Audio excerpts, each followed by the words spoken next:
Ladies and gents on land and sea and all points in between, it is time for In the Paint, brought to you by DocSports.com. Scott Spreitzer here. He's Raphael Esparza. He's Griffin Murphy, and we're going to be talking about this week's college basketball card, a little bit of what we learned from the last week or so, and obviously, man, we're all chomping at the bit to get into this Alabama-Auburn game that's coming up later this week, so we'll be talking about that also, and we'll get Raphael's numbers from behind the counter, and then we'll all sit here and try to dissect the game as best we can. Before we jump into it all, real quick note, if you've yet to become a member at DocSports.com, real cool way to give it a video. You get yourself set up for a free $60 account, and it's as simple as that you can use those free $60 on any of our daily packages over at DocSports.com. Guys, man, college basketball, NBA takes center stage now that the NFL is behind us. It's been, 2 weeks since we've had a show. Raphael decides to goof off and go to the Super Bowl. Griffin's over there making his bets. I'm goofing off at dinners and doing radio shows. So is Griffin.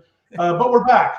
The band is back together. And I'm going to give a couple of thoughts just to kick it off, what I learned last week, and then I'll throw it quickly to you guys. First of all, I was so damn tired from doing shows, as was Raphael this past week. I know that. That I ended up on a Monday night going into today, up until about 4 a.m. Pacific, because you get so tired, your eyes are like this, And I'll just say this. First thing I learned is watch Bookie on the Max, on streaming on HBO Max. The second season is better than the first season. That's the first thing I learned. My buddy Nick Mackay, who lives in Hollywood Hills, is the executive producer of the show. He's done like 2.5 Men, King of Queens, all those shows.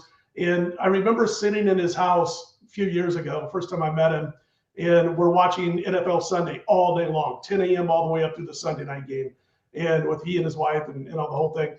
And I want royalties because we did talk sports betting. Now he's got a show called Bookie. All right. So anyway, it's a really cool show, guys. Check it out. Now let's get to the business at hand, which revenge, guys, as you guys know, can be an overrated word, I should say, in the world of 11 to win 10. And what I mean by this is, gosh, I'm doing my handicapping Friday, guys, for Saturday's games this past week. Obviously, there's 1,000 games. There's like 100 games that have same season revenge. And I always hear people talking about revenge when you go to the book. Well, don't always jump into that revenge angle. Go back in, dive in, look at the metrics. Perfect example this last Saturday was Louisiana Tech.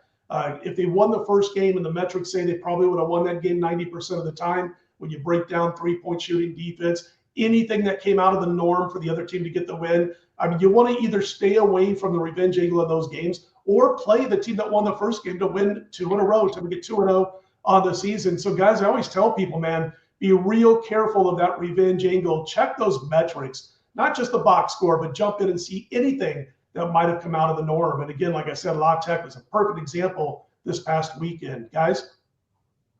I'll jump right in, Scott. I just want to talk about the potentialities. I mean, of what we just seen. I mean, Auburn losing outright to Florida on their own home court in their most recent matchup. And then you've got Bama. I mean, this tournament is starting to turn itself into, anybody's game. Alabama right now, top contender. They have a few bad beats on the season against Purdue, Oregon, and Ole Miss. Then you have Houston on the other hand. They're still playing outstanding basketball defensively. Offense is just not as potent as it was last year. This can simply, in my eyes, Scott, be anybody's tournament. Something that I've learned over the last few weeks in my eyes. Anybody could beat anybody in this situation, and we've seen it years in, years out. Auburn, they were my number one power-rated team. I also had very high hopes for Duke. The problem with Duke is they are only one of the most stout teams when they're in Durham, North Carolina. So right now, when I'm looking at this, we're seeing games across all angles and teams right now that are beating teams that should not be beating teams. So I'm very excited, Scott, to see how this NCAA tournament starts to unfold once we jump into it in the next few weeks here. Yeah, I thought that was cool because about a month ago, we jumped in and talked about teams that have a chance, at decent sized odds, not just the 5-1, 8-1 teams. If you said right now, Raphael, off of what Griffin said, that I had to throw 3 teams into a bucket, I had to pick 3 teams that I thought had the best shot to win the national championship. There's nothing sexy here. There's no big odds. I do have St. John's at big odds, but those 3 teams would be Auburn, Duke, and Houston. Houston's just men among boys, although their shot kind of tends to fade sometimes, but they're men among boys every time they come out and take the floor. and then obvious reasons for Duke and Auburn. But I think Griffin's right, man. You got like 8 to 10 teams that could come in here and shock somebody. And one of these top teams that I just mentioned could get knocked off in the round of 16. I agree. Look at future, especially when a tournament comes out, because normally seeds 1 and 2, you're getting okay odds, but normally I would stay away from 4 or 5. I would not be shocked if a 4 or 5 seeds cutting down the net this year in a tournament. So look at those future odds when the tournament gets broken. And then the SEC, I think they're beating up each other. It's going to be like the SEC in football season. These teams are going to come into the tournament all beaten up. That's why I took the field versus the SEC to cut down the nets, because St. John's playing really good. Don't get the Big Ten is playing really well. We have other teams besides the almighty SEC. Now, I guess we have to call them the almighty SEC in football and in basketball. So keep an eye out for, I think, those kind of issues. That's why I'm going to go into what we learned. I'm going to start this thing off right. And what I learned this weekend is Auburn is beatable. They can't cover games. They couldn't cover a wet dog in a snow right now. That's how bad they're covering games. I don't like Auburn at all. Yes, they have some key players. Yes, they're big up front, but they're very beatable. Because you know why? We've talked about this many shows. They can't hit free throws, and they never go to the free throw line. So they can be very beatable. And they have to play Alabama not once, but twice. And I can guarantee you Alabama will probably hit 100 points in both of those games that have to play Auburn. So I'm not sold on Auburn. Yes, I know they're the flashy pick. They're the number 1 team, even after that butt whooping they took on Florida, chomp, chomp, chomp. I'm not sold on them. So what I learned is this team is beatable. Yeah, they are. I mean, all 3 that I just named are for sure. I agree with what you guys are saying. I did stand in front of the St. John's freight train against Marquette last week. I learned my lesson. They ended up winning that game by 6. Pretty close game throughout. And then I know a lot of people were jumping on thinking that UConn was in a spot to knock off St. John's. I said, I've had enough. I lost with Marquette. I'm not going against St. John's in this spot. And they came through against UConn. So obviously you guys know that I'm rooting for them to get at least to a hedge-worthy spot in March where I can, make a little bit of money if I have by hedging. Grade 8. That'd be a good hedge spot for grade 8. There you go. Elite 8, you got to get there. If you're going to even start having any chance to hedge, you can't do it in the round of 16 or the second round or anything like that. Midweek marquee matchup, guys. There's not a ton of Wednesday or Thursday, number 3 against number 5 type of games, but there's kind of an important game, at least maybe more for one team than the other on a Wednesday, and that would be Oklahoma at Missouri. Tigers 8.5-point favorites as we cut this video Tuesday afternoon. If the dance were to start today, Mizzou's in, and they're all, but in the dance invite 5 weeks away, unless they just totally collapsed. But Oklahoma has to be careful, guys. Both teams are in Ken Palm's top 40, but Oklahoma's just 3-7 after that big 13-0 start. They've still got Florida, Ole Miss, Miss State, Kentucky. Oh yeah, let's go to the SEC. Yeah, that's real easy. That's what they did. The Sooners are bad at defending the 2. They're weak on the glass. They turn the rock over a lot. And then you look at Missouri and you got a team off of back-to-back losses, including the loss at home. Listen, Raphael, I believe the Tigers are going to come through in this one. I did think the number, though, is going to be about 7.5. And again, right now at a couple of lower limit books, it's about 8.5 as we speak. Yeah, I was hoping for like 6.5, even though I was hopeful, and then come through because it's 8 and it's probably going to climb. Because you said, both teams are coming off back-to-back losses, but I want nothing to do with Oklahoma. Yeah, they had, 13 winning streak, but that was against Green Valley. That was against Griffin's high school team. This team is awful when it comes to SEC play. I want nothing to do. They dropped 4 out of 5. Again, back-to-back losses. They're horrible on the road. They can't shoot free throws either, and they can't control the boards at all. They get out-rebound almost every game. Their football team is just like their basketball team. Can't win SEC games. I want nothing to do with Oklahoma. Missouri, yes, it's probably the play here, but I think the number's too high. Maybe take a shot at maybe first half or take a shot at the live betting on this game. But it's a little bit too high for me. But I'm going to probably look at live betting if I can get a better number. All right, here Griffin's high school team covered those, so there you go in that game. So you're gonna bring it up. Just not long ago, gentlemen. Not too long ago. The team, they started off as one of the top contenders, and as soon as they got into A&M, they dropped to Georgia and Texas. They've been battle tested, I will say, in their most 2 recent matchups, dealing with both Auburn and Tennessee. So I see that in my eyes as a massive positive. When you play 2 of the top teams in the nation, then you have to deal with the team who continuously shoots themselves in the foot and turns the ball over continuously. This game, in my eyes, is going to come down to discipline. Who is going to come out stronger? Does Dennis Gates have his Tigers ready to go for this game? Or does Oklahoma bring strong momentum after dealing with two top teams like Auburn and Tennessee? I like Oklahoma in a good spot. They have to leave it all on the table here because after this, they're back home to play LSU, who's very beatable. And that could put them right back in the win column, as Scott likes to say. So give me Oklahoma in this matchup to win 2 straight matchups. I'm on the Sooners here, gentlemen. Good stuff. And it sounds like we all think that number was a little bit, and it might come down, by the way. There are a couple of low limit books that jumped out and put out 8.5. So it might come down, and we're all seem to be thinking the same way in that, the line's a little bit too high.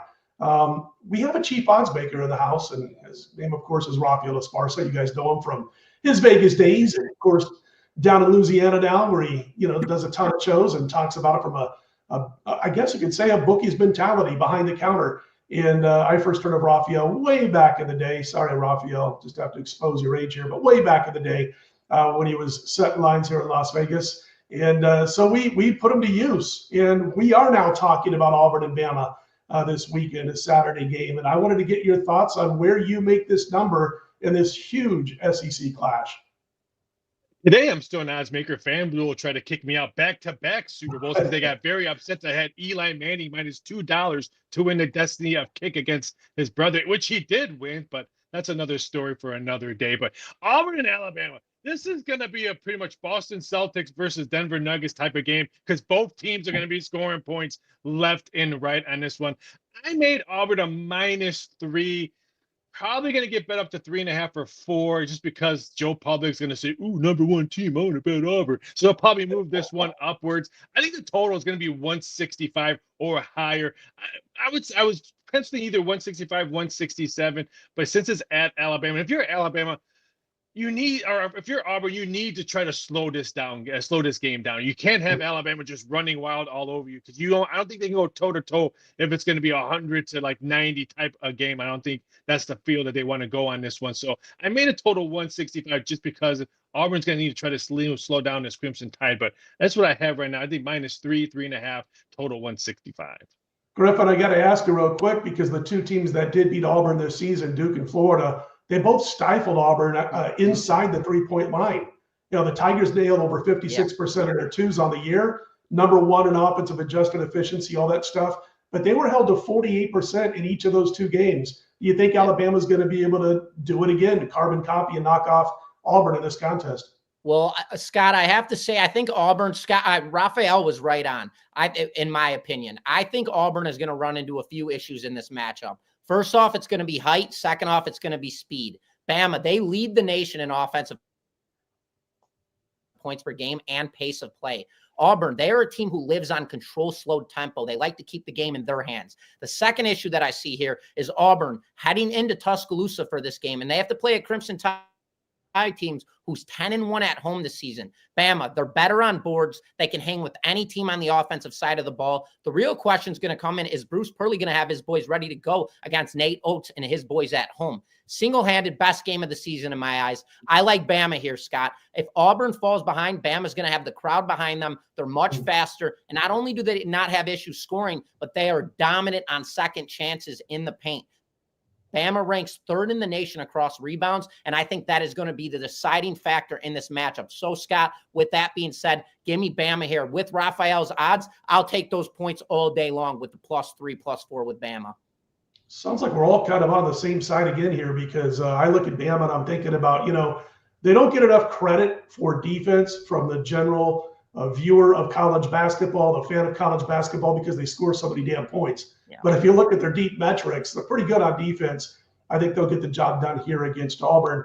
Guys, let's stick to the SEC. Well, let me jump back in that game real quick. Let me jump back in that. Auburn's playing Texas today. That game opened up at 5. It's already down to 4. So this is going to be a huge factor in how this number is going to come out on Saturday on how they play against the Longhorns. So keep it out. If you're looking for that big matchup, let's face it, this is game of the year right now between these two teams that's going to play on Saturday. Keep an eye out for this game because this will tell you what that number is going to be and the outcome of this game that's going to be played tonight.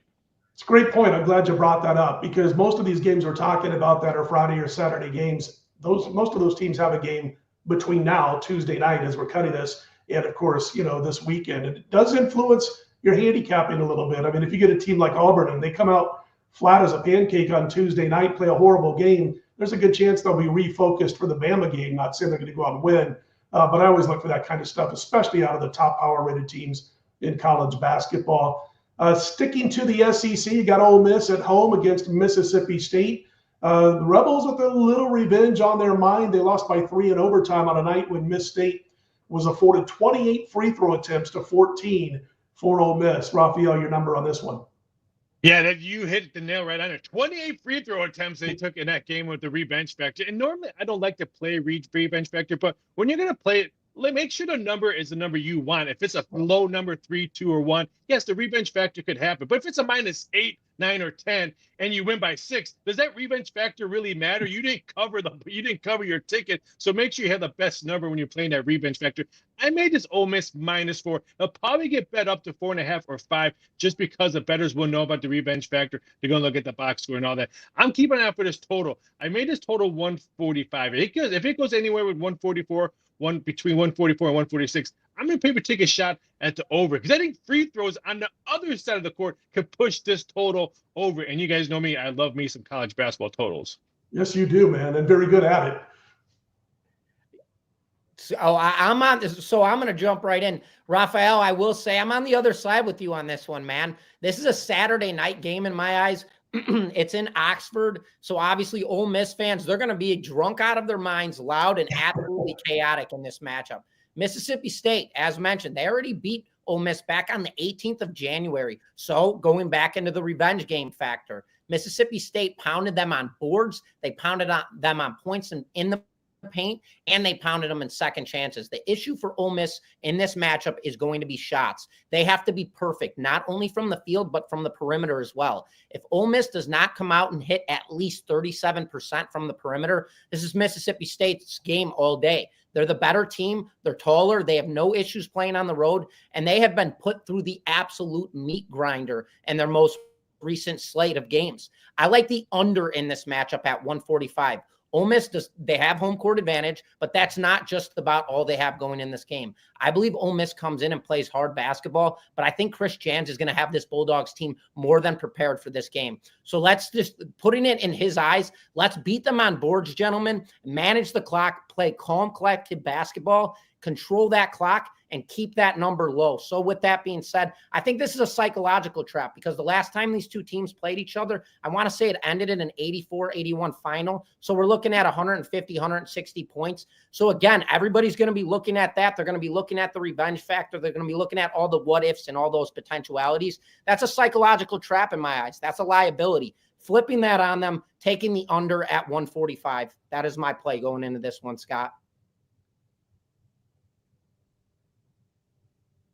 I think Scott froze there a little bit. Scott, yeah, I only missed like the last few words of what you said. Give me the under 145. Yeah, exactly. And I was going to tell you, not only did you have that game that might have people thinking about the over, but it also went to overtime to get to those points that were scored in that contest. So listen, I know Raphael for years. I know he's very big into college basketball totals. Obviously, you're into college basketball totals. You know the last time I had a college basketball total? I was hoping you guys would help me out. I don't remember. Oh. I mean, it's like 1985? 2 years, 3 years. I don't know. You tell me. No, I was going to say, I don't know what you guys do. And again, I respect the hell out of you guys who can play these totals. It's not my cup of tea, and a man's got to know his limitations, and mine happens to be college basketball totals. So, yeah, if you get a package from me in college basketball, I guarantee you the over-under for a season with college basketball total is probably 0.5, and hammer that under. So it's about that bad. Anyway, guys, you know, we go under the radar each and every week, and normally we're out here on the West Coast. We're looking for teams in the Mountain West with something to play for. We're looking for teams, you know, in the Big West as we are this particular week, and it's UC Santa Barbara at UC Irvine. I'm guessing, Raphael, on Thursday, this game is going to be around 7 or 8 in favor of Irvine. I watched their game on Saturday night. Oh, my gosh. They picked the wrong time to play their worst game of the season. It was on in front of everybody. They go into that game 20-3. They're playing at Bryn Arena, which has been around for about 40 years now. Cool little arena in Irvine, California. One of my favorite places, by the way, because it's real close to several beaches, by the way. And but anyway, I love Irvine. But I'm watching the game. Didn't have anything on it. They made 19 of 49 shots. They allowed UC San Diego to nail 57% of their twos. 52% of their threes. San Diego won by 18 as a 1-point favorite. I'll tell you what, Griffin, the Anteaters, they can be a scary team to back due to their rough 2-point shooting. But I do like them to bounce back here against the Gauchos. Your thoughts? I mean, Scott, you took the words out of my mouth. Bounce back game. 8-1 at home, coming off an absolutely atrocious loss to UC San Diego in their most recent matchup. And we have the argument that UC Irvine has not played anybody in the top 25, but neither has UC Santa Barbara.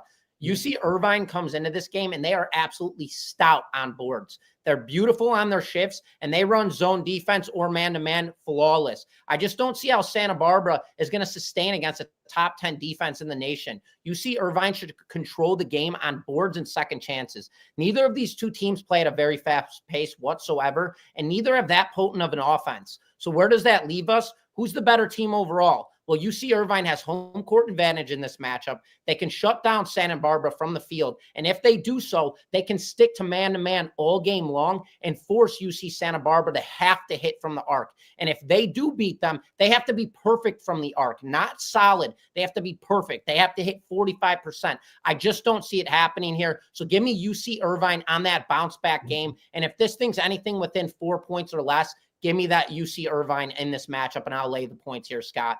You know, Raphael, back in the day when I was younger than Griffin is now, we used to road trip it when the Running Rebels were, awesome, when they were always playing for national title. We would road trip it because they were in the Big West.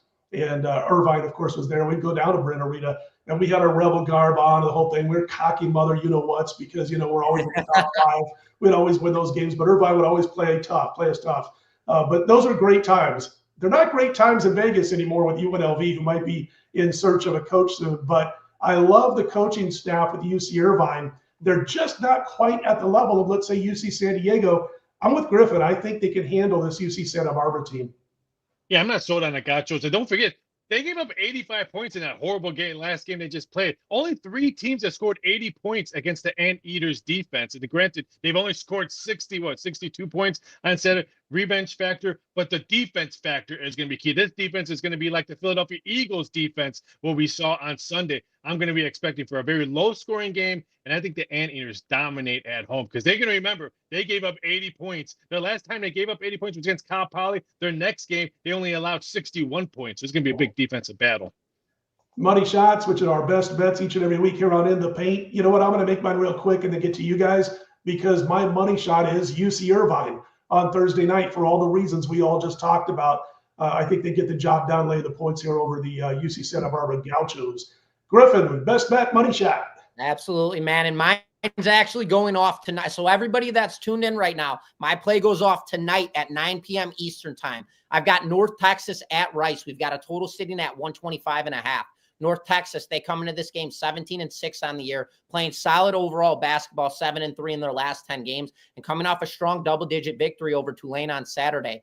North Texas, they haven't had it easy as of late, dealing with tough teams as well. They had to deal with Wichita State, UAB, and Tulane in their most 4 recent matchups. There's one other team inside of there. I think it was UTSA. Somebody nonchalant, not really worth talking about. Rice, they're right now playing 500 basketball, sitting at 12-12. They're a brutal 2-8 in their last 10 games, and they just got beat by Charlotte on Saturday. This is a great spot play here for me. The public, they're going to be all over North Texas in this matchup. By the way, they've been performing in their last 10 games. Rice, they just finished a 2-game road stand, and they're now finally back home in their comfort zone. Prior to that road stand, Rice dealt with Memphis. They lost that game by just 3 points at home. And we all know about Memphis. They are no joke, and they are a contender against anybody they play. Top 25, it doesn't matter. They make every game tight. Rice this season, I'm going to get in some trends here. Against the spread this season, they're 8-4 when it comes to them being an underdog. They're 7-4 against the spread after a loss and 6-5 against the spread at home this season. I like Rice covering tonight's matchup with the 6.5 points. So, ladies and gentlemen, my money shot bow and arrow play is taking Rice plus 6.5 tonight at 9:00 p.m. Eastern time. Who was the pitcher, Raphael, that was doing that a couple of years ago? I can't remember. Bow and arrow? Yeah, I can't remember who it was. He'd strike out the side. He would do one of these, And, I just love money shot, baby. We're shooting. You got to love it. Love the memorabilia, by the way, behind you. That's good stuff. Oh, thank you, brother. Let's go back to our man behind the counter, see what he's got for a money shot.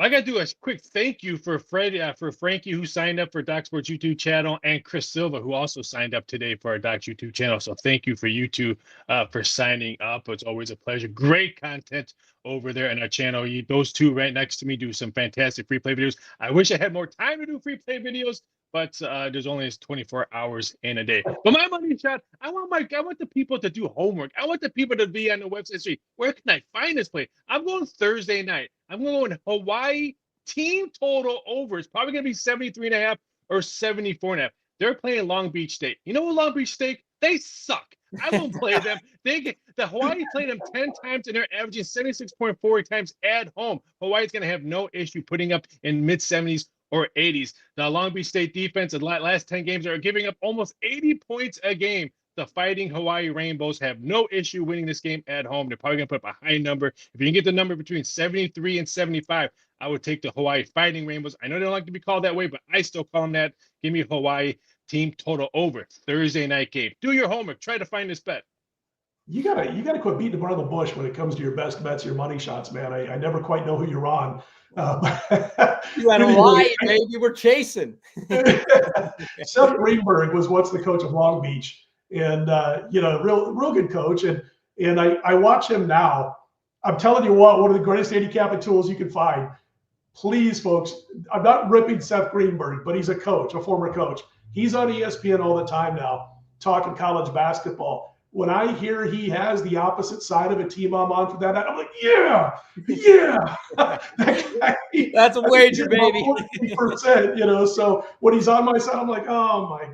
Now, does the guy know X's and O's more than me by far, and he's forgotten more than I could know? Obviously, he was at Virginia Tech. He was at Long Beach, all that stuff. But boy, he can't pick him, man. He can't pick him if they're hanging from the tip of his nose. I'll just tell you that. So anyway, good handicapping tool there. Guys, great stuff. Love doing the show with you guys. First time in a couple of weeks. We hope to be here each and every Tuesday, 6 p.m. Eastern live. You can always watch the videos throughout the week and go back and see what we like in certain games as we get closer to the weekend. For Griffin Murphy, for Raphael Esparza, for Michelle, our producer, I'm Scott Spreitzer. We are DocSports.com's In the Paint. Put them in the win column, everybody.